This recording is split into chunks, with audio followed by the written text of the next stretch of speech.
Infection है जो Aedes aegypti मच्छर के काटने से इंसानों में मुंतकिल होता है। ये वायरस जिस्म के मुख्तलिफ निज़ामों को मुतासर करता है, जिनमें मेटाबॉलिक निज़ाम भी शामिल है। मेटाबॉलिज्म में ग्लूकोनियोसिस एक अहम अमल है जो जगर में होता है और इसका मकसद खून में ग्लूकोज़ की सतह को बरकरार रखना है, ख़ास तौर पर उस वक़्त जब ग़िज़ा से ग्लूकोज़ हासिल नहीं हो रहा होता, जैसे रोज़ा, भूखा रहने या बीमारी की हालत में। ग्लूकोनियोजेनेसिस एक एनाबॉलिक अमल है जिसके ज़रिए नॉन कार्बोहाइड्रेट ज़राया जिसे अमीनो एसिड्स, लैक्टिक एसिड और ग्लाइसरॉल से ग्लूकोज़ तैयार किया जाता है।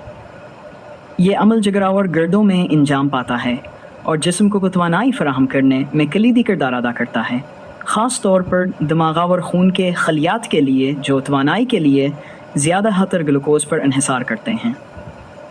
डेंगू वायरस इन्फेक्शन के दौरान मरीज़ों में अक्सर बुखार, कमज़ोरी, भूख की कमी और पिट्ठों के टोट-फोट जैसे अलामात देखने में आती हैं। इन अलामात की मौजूदगी में जिस्म को अज़ाफ़ी तवानाई की ज़रूरत पड़ती है, जिसे वह ग्लूकोनियोजेनेसिस के ज़रिए पूरा करने की कोशिश करता है। ताहम डेंगू वायरस सजगर को मुतासर करता है और जगर की सूजन हेपेटाइटिस या फंक्शन में ख़राबी ग्लूकोनियोजेनेसिस के अमल को मुतासर कर सकती है।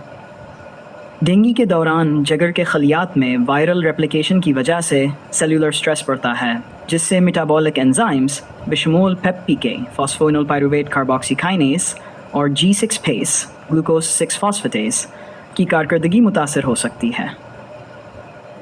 ये एंजाइम्स ग्लूकोनियोजेनेसिस के बुनियादी मराहल में शामिल होते हैं। जब उनकी कारकर्दगी कम हो जाए तो ग्लूकोज़ की पैदावार भी कम हो जाती है, जिससे हाइपोग्लाइसीमिया खून में शुगर की कमी का ख़तरा बढ़ जाता है। ये हालत ख़ास तौर पर शदीद डेंगू हेमरेज फीवर या डेंग शॉक सिंड्रोम के मरीज़ों में देखी जाती है।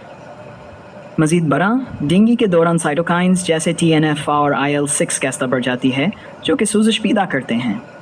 यह सूजश ग्लूकोनियोजेनेसिस को निगेटिव तरीके से मुतासर करती है, क्योंकि साइटोकिन्स जगर में ग्लूकोज पैदा करने वाले पैथवेज़ को सप्रेस करते हैं। नतीजतन मरीज़ों को तवानाई की शदीद कमी का सामना करना पड़ सकता है। डेंगू मरीज़ों में प्रोटीन मेटाबॉलिज्म बढ़ जाता है, जो कि अमीनो एसिड्स को ग्लूकोनियोजेनेसिस के लिए फराहम करता है। लेकिन अगर जगर की फ़ालियत मुतासर हो तो यहाँ अमीनो एसिड्स मौसर तरीके से ग्लूकोज में तब्दील नहीं हो पाते, जिससे तवानाई का बहरान मज़ीद शिद्दत अख्तियार कर लेता है।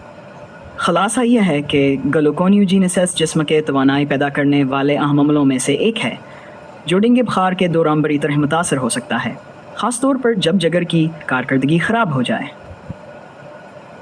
इसलिए डेंगू के मरीज़ों में खून में ग्लूकोज़ की सतह की मुसलसल निगरानी, मुनासिब ग़िज़ाई मदाद और जगर की सेहत को बरकरार रखना इलाज का एक अहम हिस्सा होना चाहिए।